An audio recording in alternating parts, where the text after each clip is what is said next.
On July 30, 2026, something happened that Europe hasn't seen in over a decade. In a single 24-hour window, roughly 60,000 people crossed from Morocco into the Spanish exclave of Ceuta. They didn't go through a checkpoint. They swam. They climbed. They pushed past water cannons, tear gas, and warning shots. At least 57 people died. And within 48 hours, 22 out of 27 EU leaders had signed a letter demanding an emergency summit not against Morocco, but against Spain. Here's why that matters. The EU has never fractured like this over migration. Not in 2015. Not in 2021. This time, the fight isn't between Europe and the outside world. It's between Europe and one of its own members. To get this crisis, you need to understand Ceuta. It's a tiny Spanish territory on the northern coast of Africa, right on the Strait of Gibraltar. Spain has held it since 1580, over 440 years. Along with Melilla, another Spanish exclave about 250 kilometers east, these two territories are the European Union's only land borders with Africa.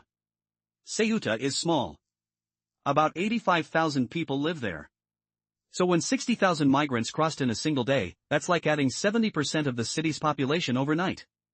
The city's president, Juan Jesus Vivas, called it absolutely unsustainable. So what triggered this? The immediate cause was a Spanish Supreme Court ruling on June 29, 2026. The court said migrants who arrive by sea can't be summarily deported because they didn't cross the physical border infrastructure that Spanish law references. Basically, if you swim around the fence, you can't be immediately pushed back. Sánchez says human traffickers deliberately twisted this ruling. They spread the word that anyone arriving by sea could stay. And that misinformation spread like wildfire through the networks of human trafficking organizations, as Sánchez put it. But experts say the ruling was extremely narrow. Daniel Them, a law professor at the University of Constance, called it a very technical ruling. The court even suggested a workaround: install physical barriers in the water. Which is exactly what Sánchez has now announced, floating barriers around Ceuta. But the court ruling was just the trigger. The deeper cause is more controversial. Earlier this year, Sánchez's government announced a massive regularization program. It was initially expected to give about 500,000 undocumented migrants already living in Spain a path to legal status. But applications blew past that estimate. More than 1 million undocumented migrants applied, potentially up to 1.2 million. Sánchez argued this was good for the economy. Spain has an aging population and needs workers. But his critics, and now 22 EU leaders, say this created a massive pull factor. The message, they argue, was clear: get to Spain, and you'll get papers. Spain has gone against the anti-immigration trends sweeping Europe and the US. While countries like Italy, Germany, and France are tightening borders, Sánchez went the other direction. And now, his EU partners are saying that direction threatens the entire bloc. On Saturday, August 1, 22 of the 27 EU leaders sent a letter to European Commission President Ursula von der Leyen, European Council President Antonio Costa, and Irish Prime Minister Michael Martin, who holds the rotating EU presidency. The letter was initiated by Italian Prime Minister Giorgia Meloni. The signatories include Germany's Friedrich Merz, plus Austria, Belgium, Bulgaria, Croatia, Cyprus, Czechia, Denmark, Estonia, Finland, Greece, Hungary, Italy, Latvia, Lithuania, Malta, Netherlands, Poland, Romania, Slovakia, Slovenia, and Sweden. The 5 countries that did not sign? Ireland holds the EU presidency and stayed neutral. France, interestingly, didn't sign, though it still tightened border controls. Portugal, Luxembourg, and of course Spain itself.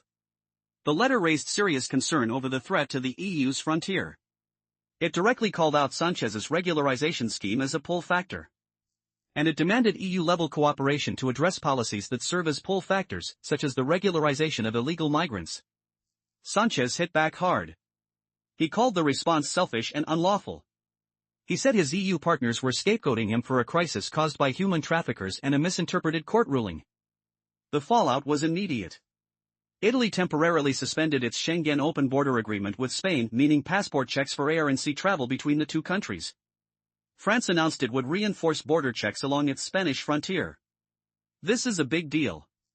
Schengen is one of the EU's foundational achievements, the free movement zone that lets 400 million Europeans travel without passport checks. When member states start suspending it against each other, the entire project is under strain. The United States also weighed in. The State Department posted that this unacceptable incident is the direct result of the Spanish government's deliberate efforts to enable and facilitate mass illegal migration into Europe. So where does this go from here? The 22 leaders are demanding an emergency summit. The EU's integrated political crisis response mechanism has already been activated. A meeting of interior ministers is being convened. There are several possible outcomes. First, the EU could impose common rules on regularization programs. Second, we could see more Schengen suspensions, effectively fragmenting Europe's free movement zone. Third, the crisis could accelerate the EU's broader shift toward externalization, paying North African countries to police their borders. But there's a deeper question here. The Ceuta crisis reveals a fundamental tension in the European project. The EU wants free movement internally, but it can't agree on who gets to enter the bloc in the first place. Each member state has its own migration policy, but a crisis in one affects all. That contradiction is now front and center. The Ceuta crisis isn't over. The 60,000 migrants have mostly returned to Morocco. 48,300 had gone back by Friday evening. But the political damage is done. 22 EU leaders have publicly turned on a fellow member state. Schengen has been suspended between major EU countries. And the debate over who gets to be European and who decides is more explosive than it's been in a decade. The emergency summit will happen in the coming days. And what comes out of it could reshape Europe's migration policy for a generation. The question isn't just what happens to Ceuta. It's what happens to the idea of Europe itself. If you found this valuable, hit subscribe. I make videos like this every week breaking down the stories that are reshaping Europe. Drop a comment. Do you think Sanchez's regularization policy caused this crisis, or is he being scapegoated? I read every comment.